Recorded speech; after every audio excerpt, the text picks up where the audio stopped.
Hello friends, welcome back to my channel. तो आज हम देखने वाले हैं कि बैक वैक्सिंग किस तरीके से करते हैं। अगर आपकी भी नेक इसी तरीके से ब्लैक हो चुकी है और साथ ही में आपके बैक के ऊपर इसी तरीके से टैन है और आपको हेयर ग्रोथ भी ज़्यादा है, तो आप ये वाले वैक्स जरूर ट्राई कर सकते हैं, जो कि रीका वैक्स है। ये बहुत ही यूजफुल वैक्स है जो कि टैन भी रिमूव करता है और साथ ही में एक्सेसिव हेयर ग्रोथ भी कम करता है।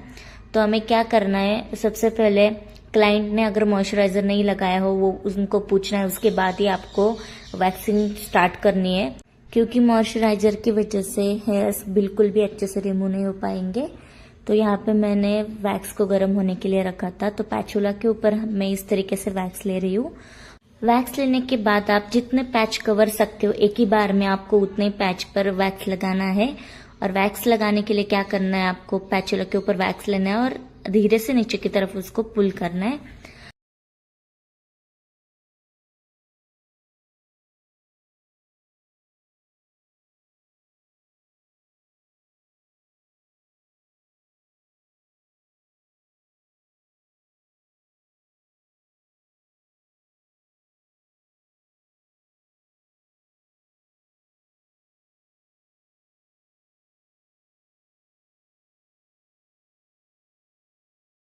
तो यहाँ पे मैंने दूसरा भी पैच कवर कर लिया है।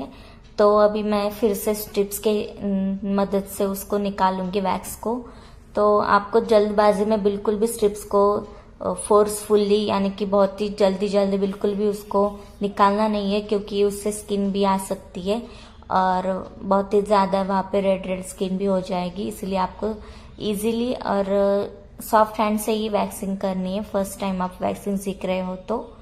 Can you see the difference, जहाँ की हमने वैक्सिंग की है वहाँ पे बिल्कुल भी टैन नहीं है और साथ ही में हेयर्स भी निकल चुके हैं। तो अभी हम क्या करेंगे, ये वाला पैच भी कवर कर लेंगे।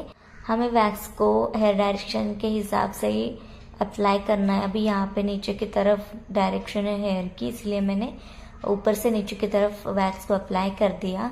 इसी तरीके से हमें छोटे छोटे पैच को कवर कर लेना है।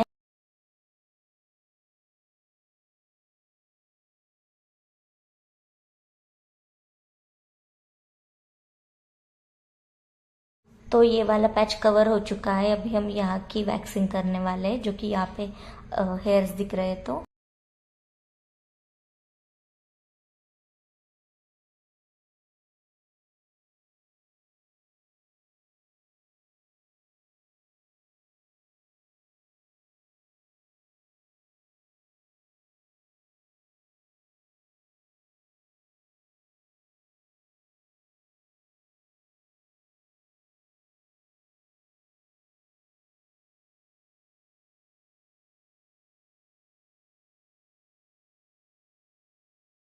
यहाँ पे मेरी आधी बैक कवर हो चुकी है वैक्सिंग करके। अभी नीचे की तरफ हम वैक्स करने वाले हैं, तो उसके लिए हमें फिर से हेयर डायरेक्शन देखनी है। तो यहाँ पे हुआ क्या है, एक पैच की हेयर डायरेक्शन ऊपर की तरफ है, यानी कि यहाँ से यहाँ तक, और नीचे वाले पैच की हेयर डायरेक्शन नीचे की तरफ है। तो इसलिए आपको हेयर डायरेक्शन के हिसाब से वैक्सिंग करनी है, क्योंकि अगर आपने हेयर डायरेक्शन के हिसाब से वैक्सिंग नहीं की तो आपको उस जगह पे पिंपल आ सकते हैं। इसलिए आपको हेयर डायरेक्शन के हिसाब से वैक्सिंग करनी है।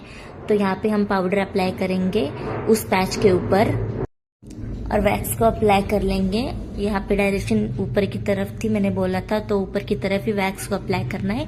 यानी कि यहाँ पे हम नीचे से ऊपर की तरफ जाएंगे। तो इस तरीके से मैंने ये पैच भी कवर कर लिया है।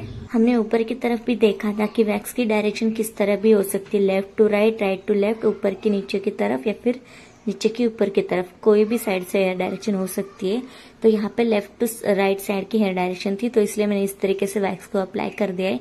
आपको अगर आपने बार बार वैक्सिंग करी ना, तो आपको समझ में आ जाएगा कि आपको किस तरीके से वैक्सिंग करनी है, कवर करना है, वो भी आपको समझ में आ जाएगा।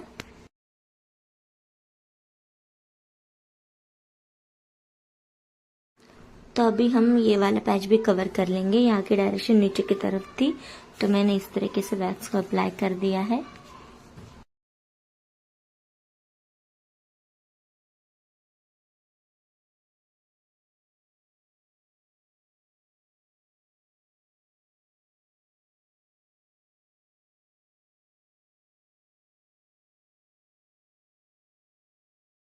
यहाँ पे थोड़े से हेयर्स रह गए थे तो इसलिए मैंने वहाँ पर भी वैक्स कर दिया है। तो अभी हम लास्ट में क्या करेंगे, स्किन को मॉइस्चराइज करेंगे, तो इसलिए मैंने यहाँ पे मॉइस्चराइजर ले लिया है। तो उसको हम अच्छे से अप्लाई करेंगे और उसको मसाज देंगे।